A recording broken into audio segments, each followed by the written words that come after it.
news and views on Salam Media, and please do become a part of this conversation by calling on 061 766 0355. Our first guest for the morning is Dr. Dale Mackinley. He's a political activist and research writer. We're going to be talking about South Africa's corruption emergency, and obviously the latest one being the Health Minister, Zweli Mkhize. We believe he failed to appear before the Portfolio Committee. So what does that mean for him, for South Africa, and the whole issue around corruption? Dr. Dale Mackinley, morning. Welcome to the program. Thank you, Julie, and thank you to your listeners. So your response to my opening statement? Well, I think the thing we have to remind ourselves of first is that the corruption issue in South Africa has been long running. What we're seeing is unfortunately the culmination of 15 to 20 years of systematic looting of the state. And it has involved everyone from local councillors all the way up, as we can see, to ministers and to the highest office of the land.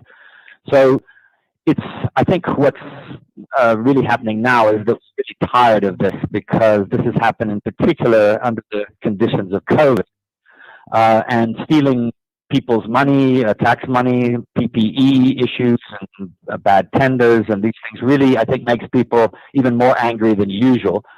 And that's why you're seeing a lot of the demands for the resignation of Minister Mkhize. Whereas in the past, similar kinds of corruption have sort of like people have shrugged their shoulders and said, oh, well, another Eskom, another Transnet, another Gupta-linked piece of corruption. But there's something special about this. So I think in that case, we can understand it as a combination of a range of different things, and people are just hutful overall. Absolutely. I understand that Zweli Mkhize has written to this ANC Integrity Committee. Is that suggesting perhaps that he may be resigning? Should he resign? Yes, I think that would be the honorable thing to do. And I think many people have said this to many ministers and politicians and officials who've been accused of corruption. This, as I said, the latest example. But I think in particular the Minister of Health, who's taken the nation into his confidence in regards to the COVID-19 pandemic, the vaccination rollout, and he would lose he's already lost a lot of legitimacy. But I think if he stood firm and tried to deny this and ride it out like so many others have done, he would lose even further legitimacy, and it would run into problems, not just personally, but I think the ANC politically. So yes, he should step down. He should allow the investigation to take its course and accept the consequences. What we need is politicians that own up to responsibility and say, yes, I've done something wrong and I'm willing to pay the price. The fact that he didn't appear before the Portfolio Committee, what is that saying to us as South Africa? Well, it says a couple of things. One, it shows us the weakness of Parliament. Our parliamentary representatives have simply not been doing their jobs. They've allowed so many people off the hook when it comes to these kinds of things, accounting to them. And they're the body for us that is the key one. We're supposed to have parliamentary oversight. So in that context, there's a real need for a lot of reform and a strengthening of Parliament and their oversight functions. Secondly, what it tells us is that in the ANC, the ruling party, what's prized above everything else is the party. In other words, politicians will always wait and say, I'm going to wait until the disciplinary process or the internal recall mechanism or whatever it is happens in the party before I account to the public. And this is part of the crisis, is that many people and politicians and others have put the party before the country, and therefore they have lost a lot of support and a lot of legitimacy. And thirdly, I think it tells us that we have, as you started out this program, a systemic crisis of corruption where it's become so deep and so wide that in some ways we've become immune to it, and in many ways this is just the small tip of the iceberg. Frightening, isn't it? There are two issues at play here. If Zweli Mkhize steps down, whether he, is forced to or whether he does it voluntarily, what is that, what happens with our COVID rollout and the whole issue around managing this pandemic? Because there are certain people who are suggesting that up to now, never mind how he's lined his pockets, but up to now, it's been pretty smooth sailing. It's been never mind that the rollout and government having woken up late to the COVID pandemic, but it has been well managed up to now. What's going to happen to the management of COVID-19, the pandemic, throughout the country? And number two, is this not going to hurt Ramaphosa in terms of the factionalism? Yeah, so to start with the first question, I think that I think it'll be a hit, but it won't be that serious, because I think we have to understand that this vaccination rollout, the entire response to the pandemic, is a collective effort. Yes, the minister is in charge at the political head, and he has done a decent job, as you say, so far.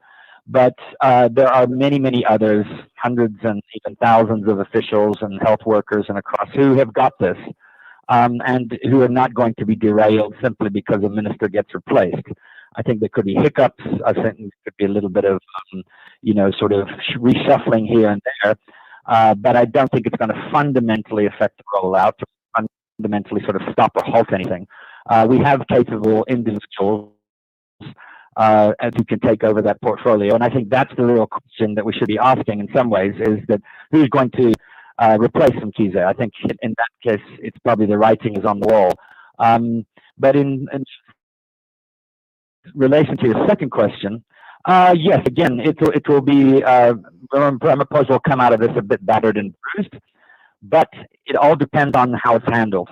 If Mkhize basically says, I'm stepping down, well, then it takes the heat off of Ramaphosa in many ways, because he can allow the process to take place and can say, look, we're being transparent, we're trying to handle this correctly. But if Mkhize digs in his heels and says, I'm not going anywhere, and he's going to sort of play a Zoom kind of role in litigating and trying to draw this out, then of course it could do a great deal of political damage to Ramaphosa, because then he would be seen as being a hypocrite in relation to cleaning the state. And of course his opponents on the other side, the other factional side, could certainly use it to score political points within the ANC. Chances that Mkhize teams up with Ace Makoshule and tries to oppose Ramaphosa? I would be very, very surprised if that happens. Look, it's quite clear that the momentum is with the, if you want to call it, the Ramaphosa faction, or at least the dominant majority within the ANC and NEC at the moment.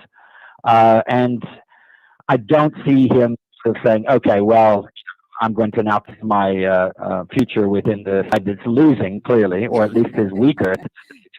And I don't see any reason ideologically or politically why he would do that. So it's possible.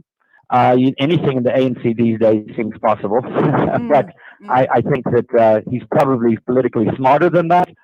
And he may can come to the conclusion that his political career is over, and then in that case he moves on.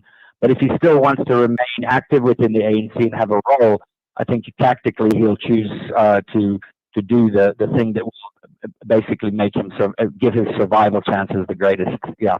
Okay, I just want to digress here a bit and talk a little bit about the Interpol and the extradition of the Guptas. Do you think that will be a possibility? And the recovery of all the stolen monies, South Africans' money, by the Guptas, is that also a possibility? Well, on the first side, yes, it's a possibility. I mean, this has been going on for years now, this battle to try to extradite the Guptas from the UAE, and it's, I think many of us are asking, what's the holdup? Why would a country sort of protect this family? Is there some kind of connection? Is what's going on? Is there some trade going on behind the deal in the scenes? So, yes, it's possible, and I think the heat is turning up. You see,